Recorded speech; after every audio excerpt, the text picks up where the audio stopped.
해주신 박남희 자매님, 그리고 아름다운 선거를 해주신 선거대원님들께 다시 한번 감사드립니다. 우리 장숙경 자매님은 교회사, 한국 역사를 공부하시는 분인데 특별히 산업선교에 대해서 논문을 쓰셨습니다. 박사님. 지금 저도 산업선교회까지 많아가지고 우리 장숙경 자매님의 그 책을 읽어봤습니다만 박사 논문을 책으로 발전시켜서 출간을 했는데 그 책이 참 내용이 좋습니다. 감사드리고요. 제가 오늘 제 주제는 우리 하나님, 우리 아버지, 하늘에 계신 우리 아버지라는 말씀의 아버지가 남성형이기 때문에 그냥 하느님으로 바꿨습니다만, 그리고 나와 그들 사이에라는 말 대신에 나와 그것 사이에 between I and it로 생각을 바꿨습니다. 선거 준비하면서 between I and them, I and they 이렇게 생각했었는데 it라고 하는 3인칭 단수형 바꿨습니다. 어제 토요일 안양천변을 걷는데 한강의 고깃대들이 안양천으로 올라와서 여기저기 고기들이 수면 위로 점프하고 솟아오르는 것을 보면서 어느새 봄이 다가왔다는 것을 느꼈습니다. 봄이 온다고 하니까 마음이 아주 기쁩니다. 우리들의 몸과 마음도 약동하는 것 같습니다. 우리들 모두의 삶 속에 이런 따뜻한 봄날과 같은 행복이 깃들어지기를 바랍니다. 제가 오늘 정한 본문의 말씀은 정의에 관한 공부를, justice, 정의에 관한 공부를 한 중에 선택하게 됐습니다. 그래서 순서가 먼저 성서를 읽고 성서 본문을 선택한 것이 아니라 세속적인 학문인 정의론, Theory of Justice, 정의론, 즉 합리적인 세속적인 구원론으로서의 정의론을 공부하면서 거기에서부터 문제의식을 느끼면서 다시 성서 본문을 선택하게 됐습니다. 그래서 그 본문이 오늘의 주기도문을 가르치시는 예수님의 말씀입니다. 저는 최근에 많은 시간을 써가면서 정의에 대해서 생각을 하고 공부를 했었습니다. 제가 정의에 대해서 공부를 하면서 결국 도달하는 그 생각은 이렇습니다. 우리는 한 사회의 구성 원리 중에서 가장 기본적인 것이 무엇인가 질문해야 하는데 그것이 바로 그 질문이 정의론입니다. 가장 기본적이고 기초적인 구성 원리가 무엇인가 하는 질문입니다. 아마도 우리에게 가장 잘 알려진 정치철학자요 정의 이론가인 하버드 교수였던 존 롤스라는 사람이 있습니다. 이 사람은 정의를 공정이라고 했습니다. fairness, fair. 이게 공정이라는 말 사실상 애매한 말입니다만은 이렇게 다소 애매한 개념인 공정이라는 말은 사실 자유와 평등을 아우르는 개념입니다. 그런데 우리가 잘 생각해보면 이 자유와 평등은 서로 모순되는 겁니다. 내가 자유롭게 모든 걸 행동한다. 그리고 모든 사람이 평등해야 된다. 이것은 평등은 사회주의적인 개념이고 자유는 자유민주주의적인 자본주의 시장경제의 개념입니다. 이 존 롤스는 이 공정이라는 개념을 가지고 이 자유와 평등을 하나 엮어보려고 했습니다. 그의 책, 그의 유명한 클래식한 책 Theory of Justice, 정의이론은 이 공정으로서의 정의라는 주제로 이 두꺼운 책을 썼습니다. 저는 그것을 보면서 이것은 미국 사람들이 하는 생각이라고 생각했습니다. fairness, 공정, 이건 우리나라 말에서 별로 사용되지 않는 애매모호한 말입니다. 롤스는 우리 사회의 구성 원리는 fairness가 되어야 된다. 공정한 것이 되어야 된다. 그러나 저는 그 정의 이론이, 롤스의 정의 이론이 너무 복잡해서 우리 사회에 응용하기는 어렵다는 생각을 많이 했습니다. 그래서 저는 사회 작동의 기본 원리인 정의 이론이 그렇게 복잡해서는 안 되고 단순하지만 구체적이고 분명해서 실천해낼 수 있는 것, 그리고 잘 필 수 있는 개념이 되어야 한다고 생각했습니다. 그런 생각하면서 요즘 우리 사회를 한번 보니까 우리 사회는 소통과 관계가 부재한 사회가 되는 것을 보았습니다. 일방적인 소통이 오늘 우리 정치계에서 나타나고 있습니다. 박정희식의 문화에서 온 일방적인 그런 명령과 같은 일방적인 소통, 일방적인 이야기만 들려지는 그러한 사회, 이러한 소통과 관계의 부족, 부재가 오늘의 우리 사회의 문제가 아닌가 하는 생각하면서 오늘 우리 사회를 작동하게 하는 기본 원리가 어디서 나올 수 있는가 하는 것을 생각해 봤는데요. 그것은 역시 관계와 소통에서 나와야 되지 않는가 하는 생각을 했습니다. 저는 행복이라는 것은 아무리 우리가 가난할지라도 우리가 관계가 회복되면 행복해질 수 있다고 생각합니다. 우리가 아무리 가난해도 안빈 낙도라는 말이 있습니다만 우리가 가난해도 얼마든지 즐길 수 있다는 것입니다. 행복이라는 것은 일방적 얘기를 듣는 것이 아니라 내 얘기도 들려주고 상대방 얘기도 들려주는 그런 소통의 사회 속에서 행복이 생기는 것이 아닌가 하는 생각이 듭니다. 우리가 가난했어도 70년대 가난했어도 우리가 행복할 수가 있었습니다. 지금같이 산만물에 가까운 그러한 시대에 와서도 우리는 불행합니다. 그것은 관계가 부재하기 때문에 우리 사랑의 관계가 없기 때문에 그런 것이 아닌가 하는 생각합니다. 그러나 오늘 우리 사회를 보면은 힘 있는 자들의 일방적인 이야기가 지배하고 있습니다. 세월호 사태도 저는 일방적인 이야기 언론에서 보도되기 때문에 관철되기 때문에 우리의 세월호 사태가 그 사태 그 자체보다 더 엄청난 절망으로 우리를 끌고 간 것이라고 생각합니다. 우리 사회를 보면 정상적인 소통과 관계가 사라져 가고 있는 것을 봅니다. 저는 이런 상황을 생각하면서 우리에게 필요한 사회의 기본 원리는 무엇일까 하는 것을 계속 묻게 되었습니다. 우리를 살리는 진리는 무엇인가 하는 질문입니다. 그와 연결됩니다. 무엇이 우리를 살리는 기본적이고 구체적이고 단순하면서 명백한 그런 진리는 무엇인가 하는 생각을 질문하게 되었습니다. 저는 그것을 한마디로 표현한다면 바로 관계라는 말, 릴레이션, 관계라는 말에서 찾을 수 있다는 생각에 이르렀습니다.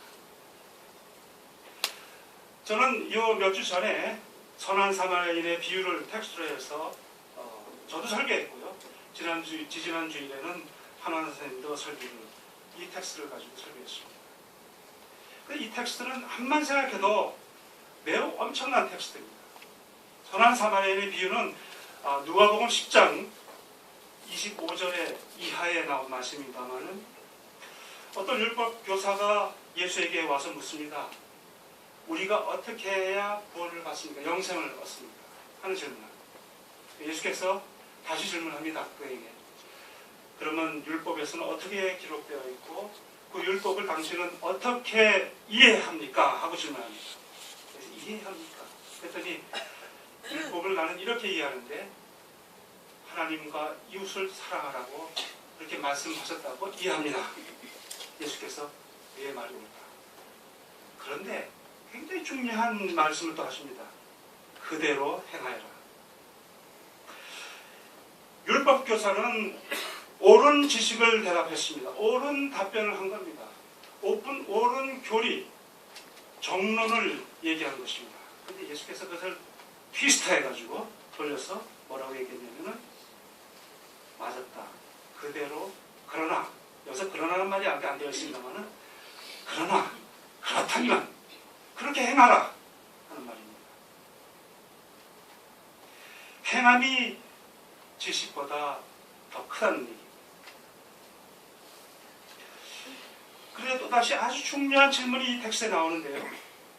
율법교사의 질문입니다. 그렇다면 누가 나의 이웃입니까? 하는 질문입니다. 이 질문이 굉장히 서로 오가는데 우리를 놀라게 하는 질문이고 굉장히 맞으면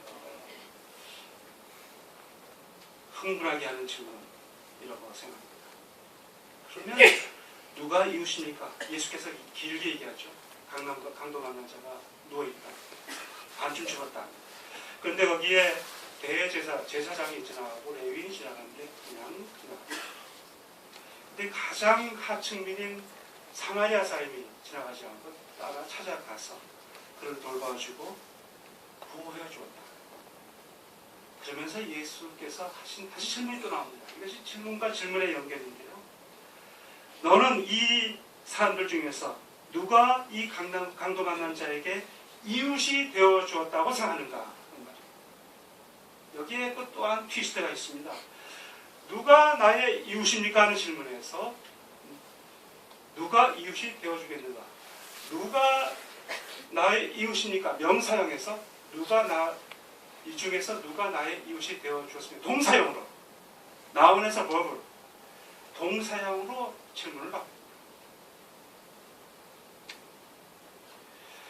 예수께서의 관심이 뭐냐면 능동적인 관계 맺음, 동사형, 능동적인 관계 맺음, 옳은 관계 맺음이 중요하다는 말씀입니다. 그것이 다시 한번 처음 질문에 우리가 어떻게 영생을 얻습니까?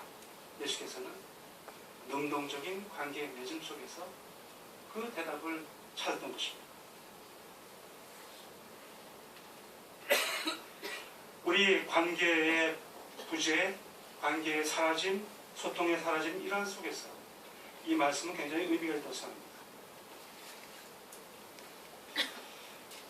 저는 사실 이 관계적 정의의 중요성 그리고 사회 구성 원리로서의 근본성을 제가 최근에 공부한 정치철학자인 독일인 라이너 폴스트라는 사람의 책에서 좀 배웠습니다. 저는 그 사람의 책을 보면서 그 사람 사실 저는 10살 미친데 세계적인 유명한 정치철학자가 된 사람인데요. 이 사람 롤스를 넘어선 것 같아요. 저는. 그래서 여기 해결책이 있겠구나 하는 생각을 했습니다.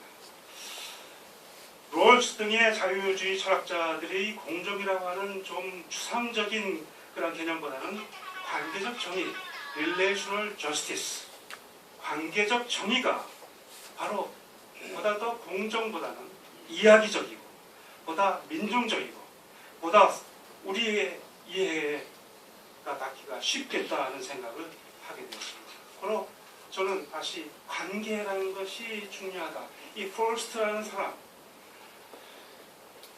이야기 속에서 제가 그럼 관계에 대해서 예수께서는 어떻게 생각했을까 하는 생각을 하면서 제가 오늘 본문을 선택하게 됐습니다. 오늘 본문에서 가장 중요한 것은 우리라는 개념입니다. 우리라는 개념 속에 우리는 관계가 보여집니다.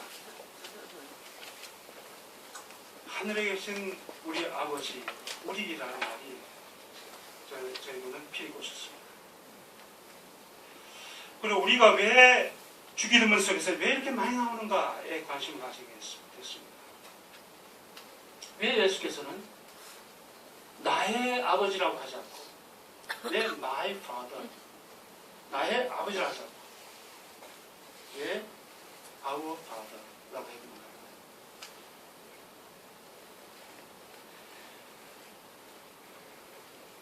그리고 우리에게 일용할 양식을 주셨고 그리고 우리가 우리에게 죄 지은 자를 용서하듯이 우리의 죄를 용서해 주시고 우리를 시험에 들지 말게 하시면 이런 말씀이 나오는데 여기서 나라는 말을 쓰지 아니하고 왜 우리라는 말을 썼습니까? 왜 그들의 죄라고 하지 않고 왜 나의 죄라고 하지 않고 우리의 죄라고 했습니까? 여기서 죄라는 말은 우리가 헬라어로 호페일레마타라는 말인데요.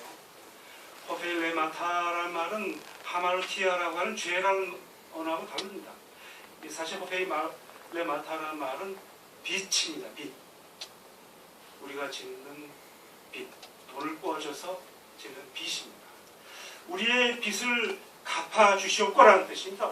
우리에게 죄를 용서하여 주시옵고라는 말이 아니라 forgive our sins가 아니라 forgive our debts입니다.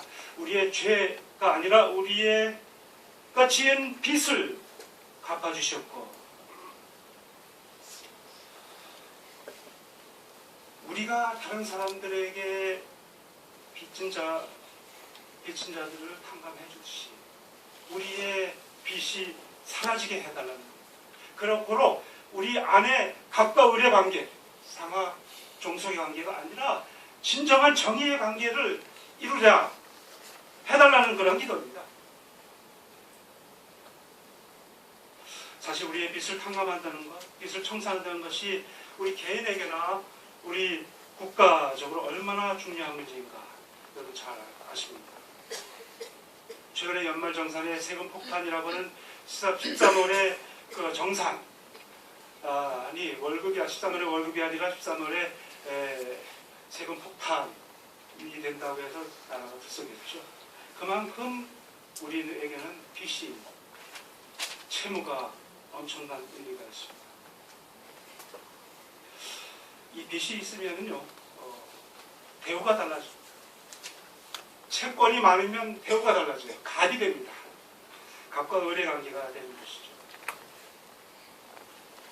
이러한 상황 속에서 우리는 우리의 하나님이라는 단어에 관심이 많습니다. 나의 하나님이 아니라 그것의 하나님이 아니라 그들의 하나님이 아니라 우리의 하나님입니다.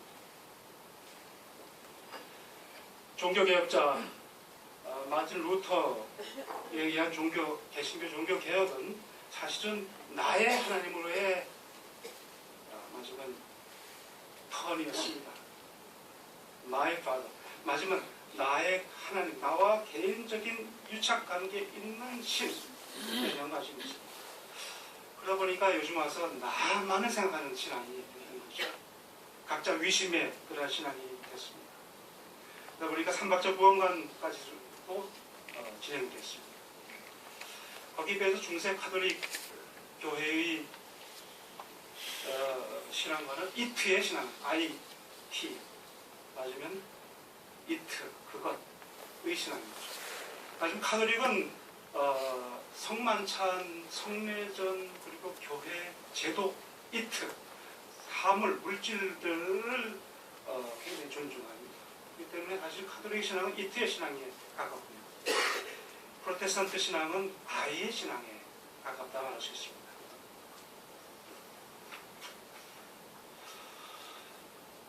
저는 하나님 나라라는 말씀을 잠깐 드리고 싶습니다.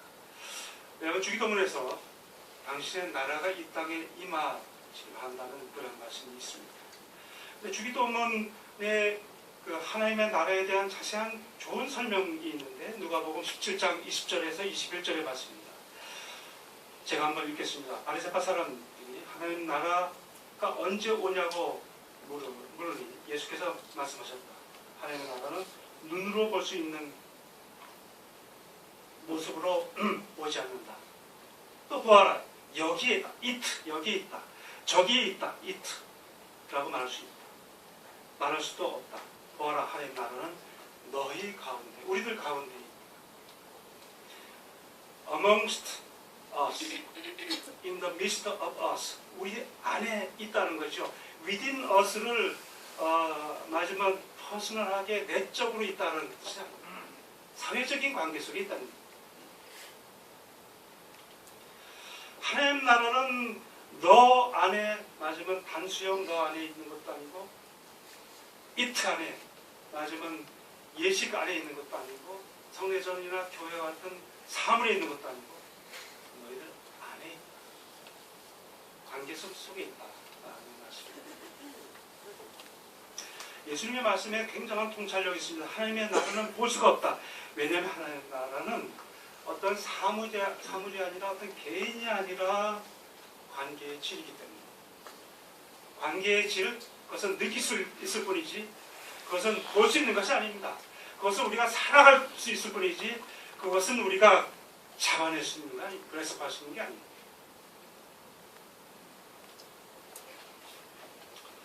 다시 주기도문으로 들어갑니다. 우리의 일용할 양식을 주옵시고 여기서 다시 우리라는 말이 나옵니다.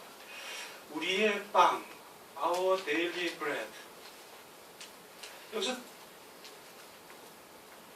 어떤 것이 사물, 브레드라고 하는 물질이 중요하냐, hour가 중요하냐. 그런 말씀을 제가 먼저 드립니다. 여기서 무엇이 주격이냐, 무엇이 종속이냐. 그래서 저는 아우가 주격이라고 생각합니다.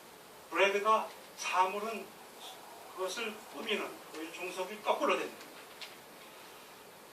말하자면 사물이 우리의 관계를 위해서 봉사해야 된다. 우리가 빵을 통해서 우리의 관계가 화목해져야 된다는 거예요.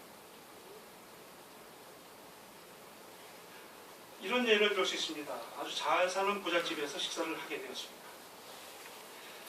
그 식탁에는 진수성찬이 차려져 있습니다. 우리가 그런 음식을 먹어본 적이 없죠. 그러나 식탁의 분위기가 나쁩니다.